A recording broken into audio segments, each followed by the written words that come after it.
In this chapter, I want to tell you about how I tried to define the business of family childcare, how I developed some business resources to help providers, and how I defended providers against the IRS. When I first started doing workshops for family childcare providers, my talks were exclusively about record keeping and taxes. But after a while, I started to get questions on other topics, such as contracts and policies.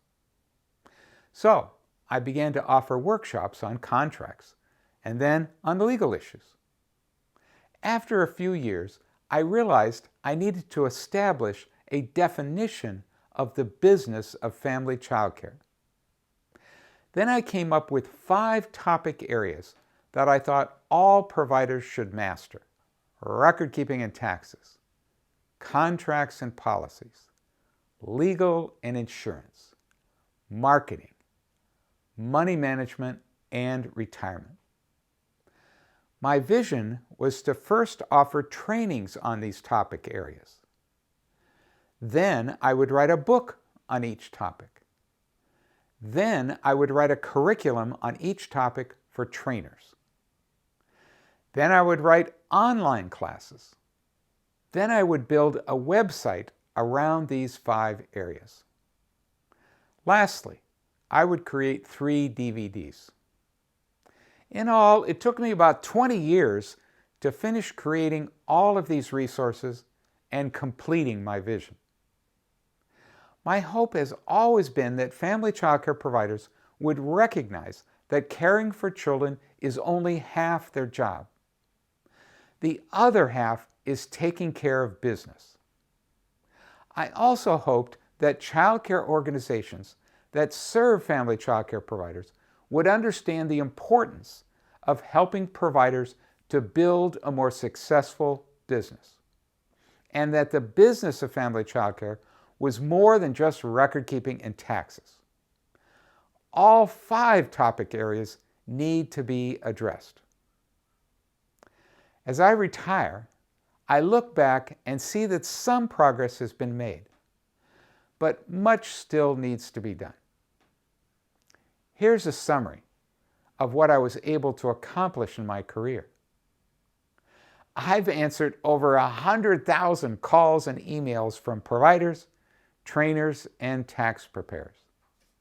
I've trained tens of thousands of family childcare providers in person and thousands more through webinars on Zoom and GoToWebinar.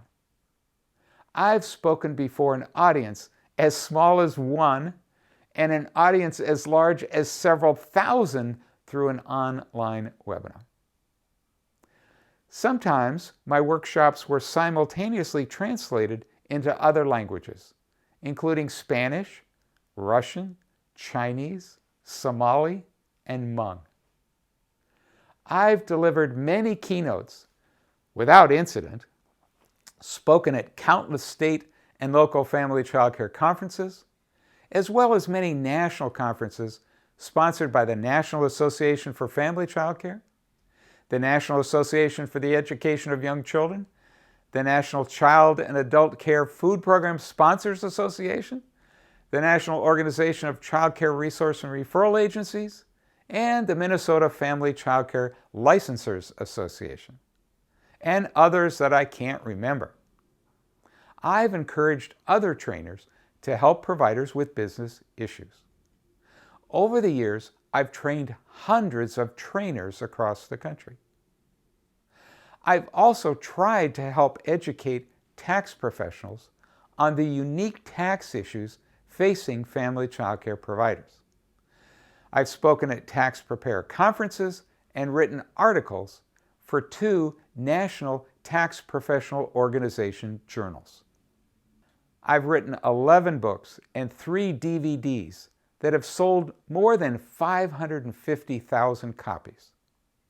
Along the way, I was surprised to receive an Advocate of the Year award from the Family Childcare Associations of Kansas, New York, and Minnesota. I also received several awards from the National Association for Family Childcare. I did a lot of work trying to help providers who were being audited by the IRS. I wrote several publications to help providers defend themselves in an IRS audit.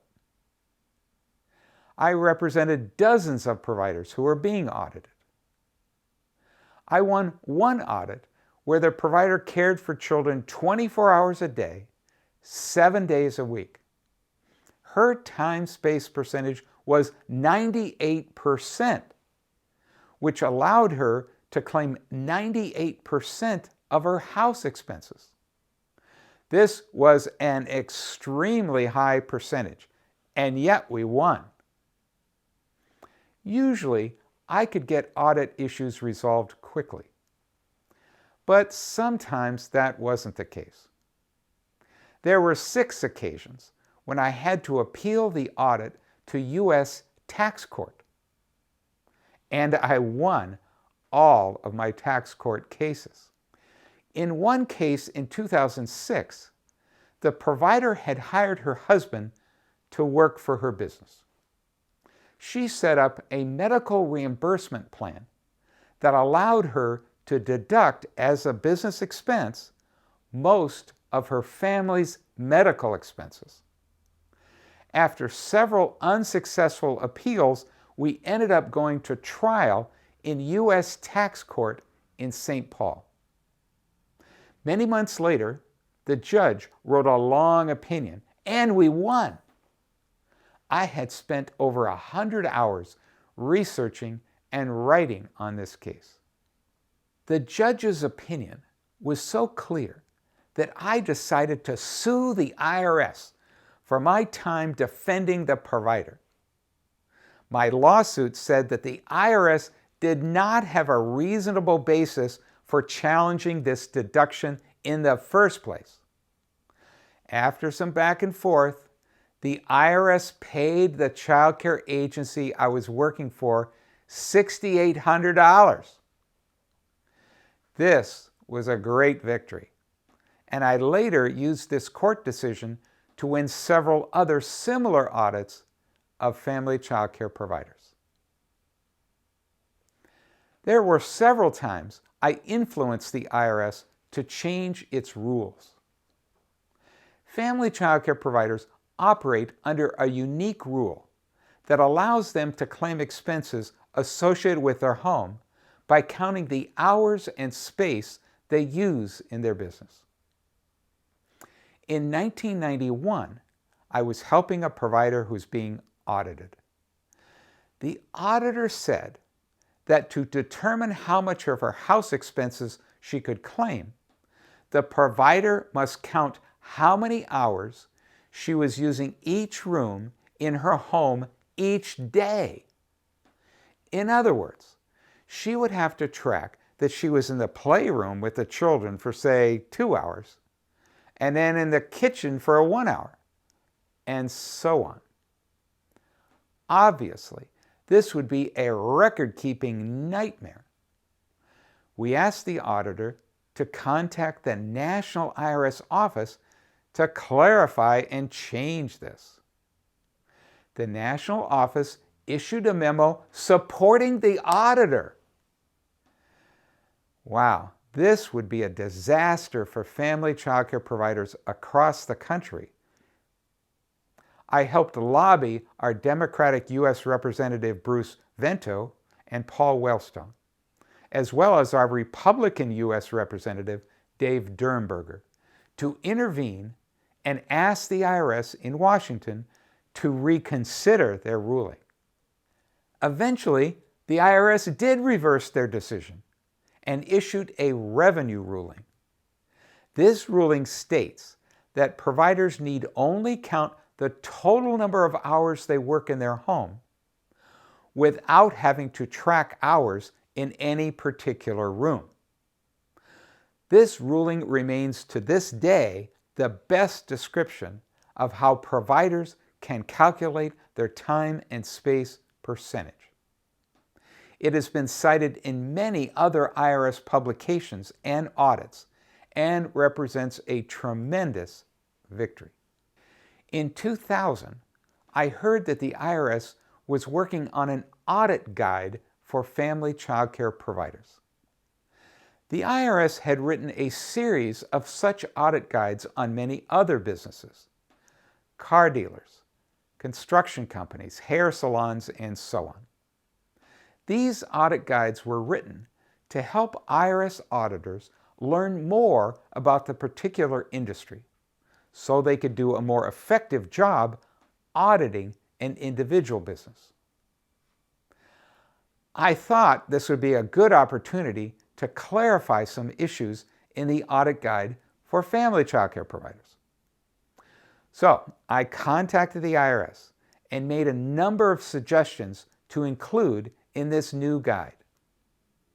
In particular, I wanted the guide to include more examples of what family child care providers could deduct, what hours could be claimed when calculating the time-space percentage, and more.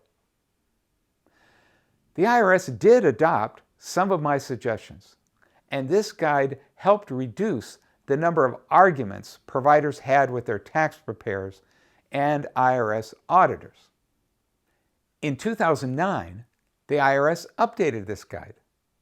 I made a series of new suggestions, and they accepted nearly all of them. I used this guide over the years, called the Child Care Provider Audit Technique Guide, to win many family child care provider audits. This guide will continue to be helpful to providers in years to come. My greatest advocacy success came in 2002, when I began lobbying the IRS to change the way providers could deduct their food expenses. Before then, providers had to save all their business and personal food expenses to estimate the cost of how much food was served to the children in their care. As you can imagine, this was an extremely difficult record-keeping task. Providers had to determine how much of their milk, bread, fruit, and so on was business food, and how much was personal food. What a nightmare. So, I urged the IRS to adopt a method where providers could claim food expenses without any food receipts, using a standard deduction amount for each meal and snack.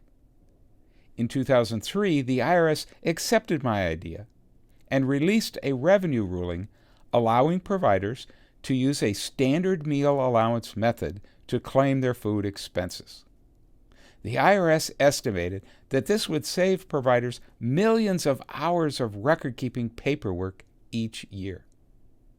The IRS was so pleased with this ruling that they invited me to Washington, D.C.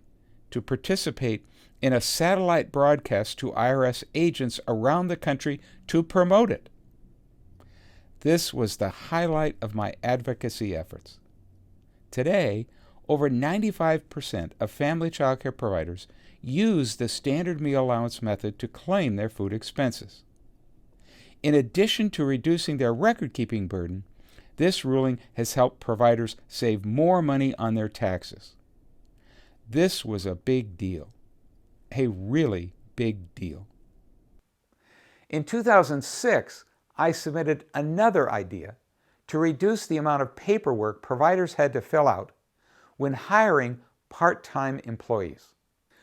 Under the existing law, providers who hire a person to help them care for children for even just one day while they went to the dentist, or for 2 months over the summer, had to fill out the same paperwork and pay the same payroll taxes as every large corporation.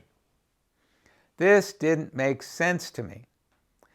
Many providers had a difficult time doing all the complicated paperwork.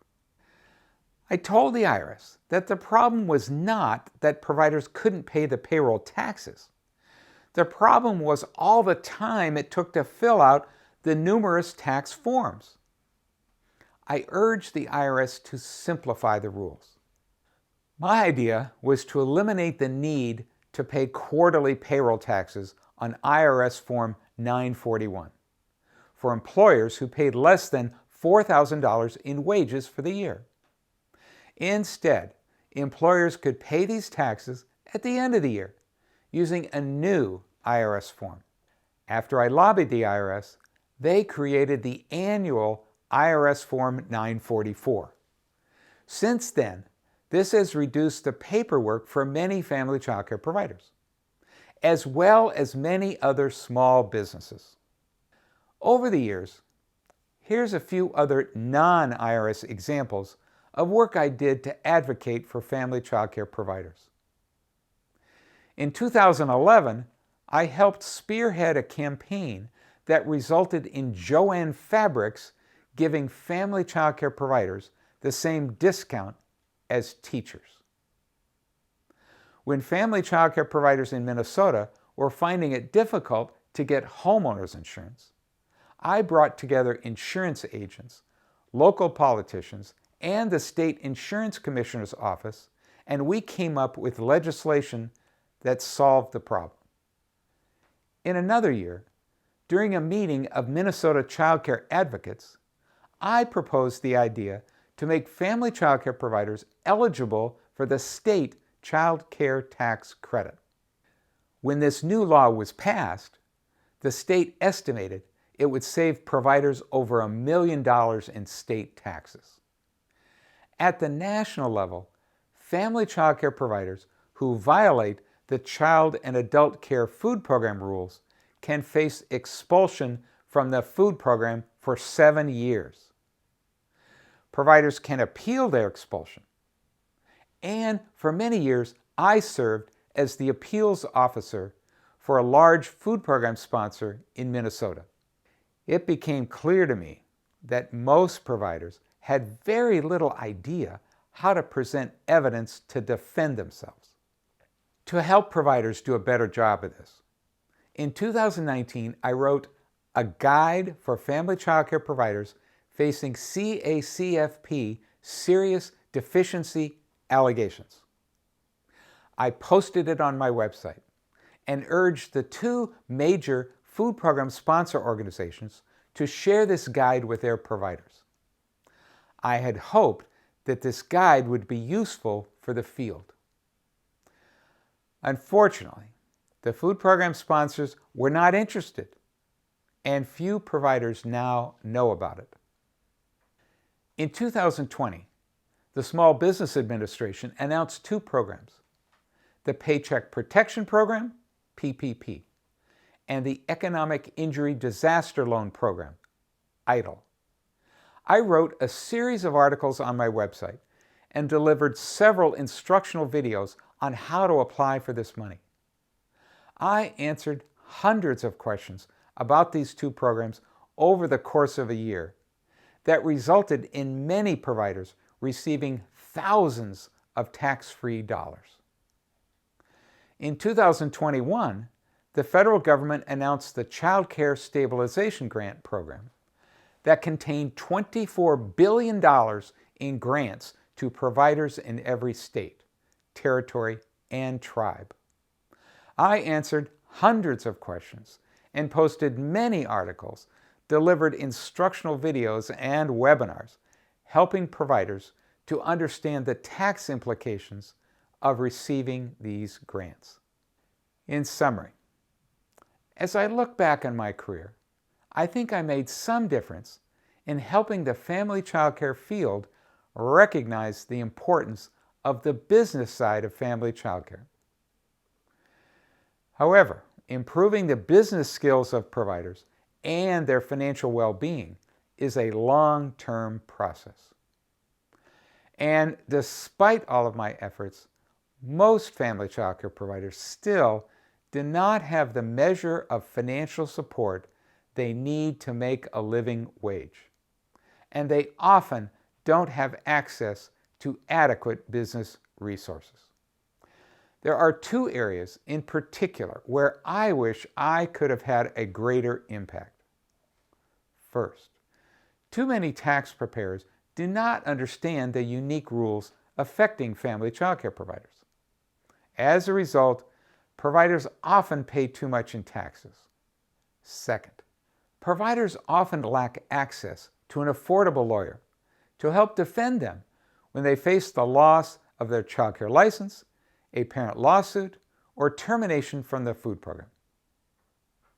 There is certainly a lot more that can be done to help with the business side of family childcare. But it's time for me to back down and let others step up.